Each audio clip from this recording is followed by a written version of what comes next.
जय जय श्री राम। भारत संस्कार मंच YouTube channel, Facebook, Instagram, Twitter पर आप सभी महानुभावों का वंदन, अभिनंदन एवं स्वागत है। जल से जीवन है, लेकिन जल बूंद बूंद के रूप में संसार में है। जल ऊपर से नीचे गिरने के कारण प्रदूषित है। जल रंगहीन, गंधहीन, स्वादहीन, इसका कोई आकार नहीं है। ये संसार का नियम है। बच्चा चाहे पशु का हो, मनुष्य का हो, जीव जंतु का हो, जब पैदा होता है तो भय भ्रम भूख को लेकर पैदा होता है। भय भूख भ्रम के कारण ही पैदा होता है। इसे जैसा चाहा जाए, जिस तरह से जल को, उसी तरह से मनुष्य को जैसा चाहा जाए वैसे इसका प्रयोग किया जा सकता है। इसे चलाया जा सकता है, इसको अपने अधीन किया जा सकता है। इसे जैसा चाहे वैसे उसका उपयोग अनुपयोग किया जा सकता है, सदुपयोग किया जा सकता है।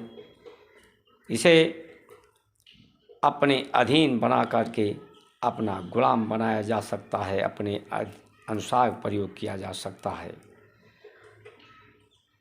यही कारण था कि मुगलों ने, अंग्रेज़ों ने आज उस भारत की संस्कार संस्कृति का पतन किया, क्योंकि भारत की जो संस्कार संस्कृति परंपरा है वो भय को दूर करके लोगों को निर्भय बहादुर बनाती है, जिससे व्यक्ति में लालच नहीं आता, अहंकार नहीं आता और भ्रम को दूर करके सबको एकता, अनेकता में एकता, सबका सरोकार, सत्कार, सत्कर्म, शुभ कर्म से सबको जोड़कर श्रेष्ठता सब में पैदा करना, सबको श्रेष्ठ बनाना। जैसे जल के बूंद बूंद को संगठित किया जाए तो वही सागर बन जाता है। उसमें धारा प्रवाह आ जाती है नदी के रूप में, उसमें शक्ति और सामर्थ्य आ जाती है। वो निर्मल हो जाए तो वो सुख देने, आनंद देने, प्यास बुझाने के लायक हो जाता है। वही जल वाष्पोत्सर्जन कर दिया जाए, तपा दिया जाए तो भाप बनकर पूरे संसार, पूरी सृष्टि में फैल जाता है, यानी उसका उन्नति हो जाता है।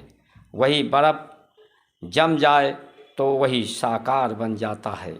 यही संसार का नियम है। वही निराकार है, वही साकार है, वही तदाकार है।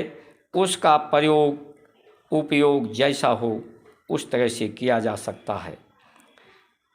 भारत की संस्कार संस्कृति के द्वारा सबके भय भ्रम को दूर करके सबको संगठित जीवन के जो चार आयाम हैं, जिस तरह से प्रकृति के चार ऋतुएं हैं, उसी तरह से जीवन के चार आयाम हैं। जन्म, जवानी, बुढ़ापा, चार अवस्थाएं हैं। इसी तरह से चार वर्ण हैं, चार आश्रम हैं, चार धर्म, अर्थ, काम, मोक्ष की प्राप्ति के लिए हैं। आज के समय में भी वही जो मुगलों ने काम किया था, अंग्रेज़ों ने किया था, वही के समय में आज के राजनीतिक दल भी उसी राह पे, उसी व्यवस्थाओं पे चल रहे हैं। जात पात, भाषा के, लिंग के आधार पर भेदभाव पूर्ण रवैया कर रहे हैं, जिससे संसार में शोक, संताप, अराजकता फैलती है। अब आप जो सनातन धर्म, भारत की संस्कार संस्कृति, रामचरितमानस का विरोध कर रहे हैं, या तो वो सिद्ध करें कि ये जो व्यवस्थाएं पहले थीं, इन व्यवस्थाओं, इन परंपराओं से हमारे पास अच्छी व्यवस्थाएं, परंपराएं हैं जो सभी को शुभ कर्मों से, सभी को वंदनीय, अनुकरणीय, सबको श्रेष्ठ महान बना सकती हैं, अनेकता में एकता पैदा कर सकती हैं, अखंड भारत, अछूत भारत, श्रेष्ठ भारत बना सकती हैं। ऐसी कोई इनके पास योजना है तो इसका विरोध वो करें, उनका स्वागत होना चाहिए। लेकिन शासन सत्ता को प्राप्त करने के लिए भारत के संस्कार संस्कृति का विरोध करें तो वो विरोध करने वाले स्वयं कायर हैं और मूर्ख हैं। जो उनका समर्थन कर रहे हैं, जो उनके साथ में खड़े हैं, उन्हें भी सोचना चाहिए क्या वो भी मूर्ख हैं, वो भी कायर हैं।